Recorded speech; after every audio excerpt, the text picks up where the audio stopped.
महाराष्ट्रातील प्रत्येक बातमी सर्वात पहिल्यांदा तुमच्या मोबाईलवर पोहोचण्यासाठी द महाराष्ट्र न्यूज चॅनलला सबस्क्राईब करा।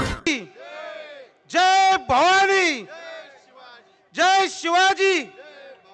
आज आपल्या महायुतीचे उमेदवार आदरणीय विजय बापू शिवतरे यांच्या प्रचाराच्या निमित्ताने आपल्या राज्याचे लाडके मुख्यमंत्री आदरणीय एकनाथभाई शिंदे या ठिकाणी उपस्थित होणार आहेत आणि त्या निमित्ताने प्रचाराच्या निमित्ताने उपस्थित असणारेच आपले सर्व उपस्थित स्टेजवर असणारे सर्व मान्यवर आणि आपण पुरंदर हवेलीची सर्व बापूवर प्रेम करणारी जनता, आज या ठिकाणी मला एवढंच सांगायचं आहे की आपण गेल्या 5 वर्षामध्ये जी चूक केली त्या चुकीचं प्रायश्चित आपल्या सर्वांना भोगावं लागते।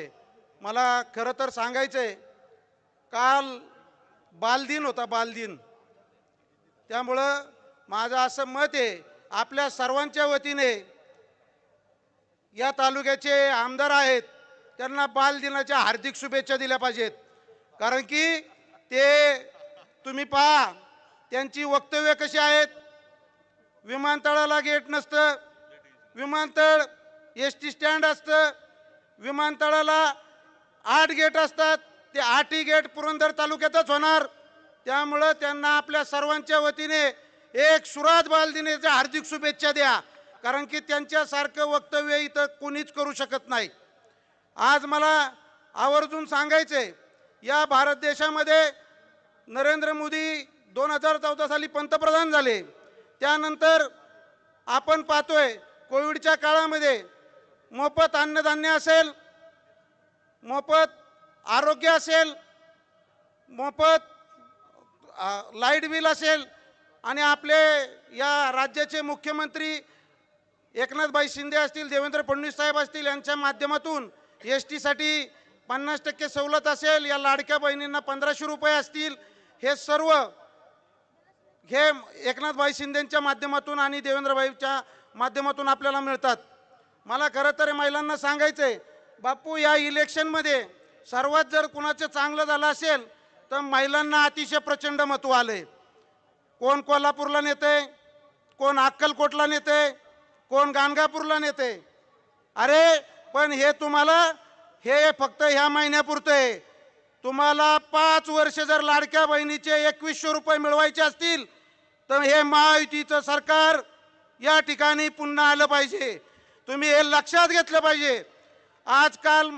काल देवेंद्रभाऊ फडणवीस यांनी शेतकऱ्यांचं कर्जमाफी करणार, संपूर्ण कर्जमाफी करणार ही घोषणा केली आणि आपलं हे महायुतीचं सरकार जे घोषणा करते ते पूर्ण करते। आपण पाहतोय लबाडाचं आमंत्रण जेवल्याशिवाय खरं नाही। 1200 कोटी रुपये गुंतवणुकीच्या साठी देणार, पदरचे 1200 कोटी देणार। माझ्या वडिलांना मी शब्द दिलाय 2014 साली की 3 वर्षात पुरंदरला पाणी खेळवणार। जे वडिलांना दिलेला शब्द पूर्ण करू शकत नाहीत ते तुम्हा आमची कधी स्वप्न पूर्ण करू शकत नाही।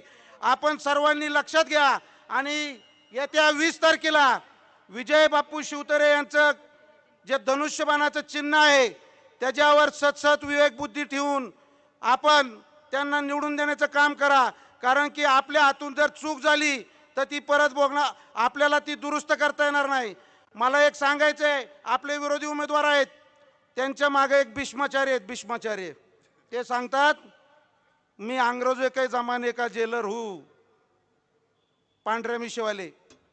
आणि काय सांगतात, त्यांचं एक धोरण असतं कायम, अंग्रेजों के जमाने के जेलर म्हणजे कसं, आधे इधर जाओ आधे उधर जाओ, बाकी सब मेरे पीछे आओ।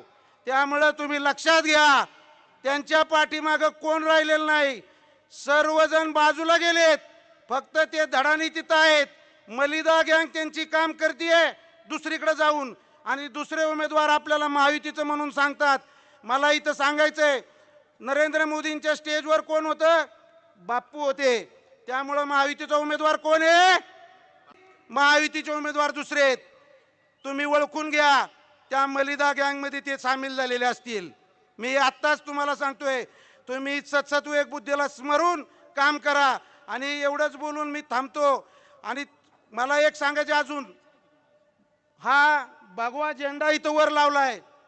हा भगवा झेंडा खाली ठेवायचा का खांद्यावर ठेवायचा का डोक्यावर घेऊन नाचायचा हे आपण ठरवायचंय.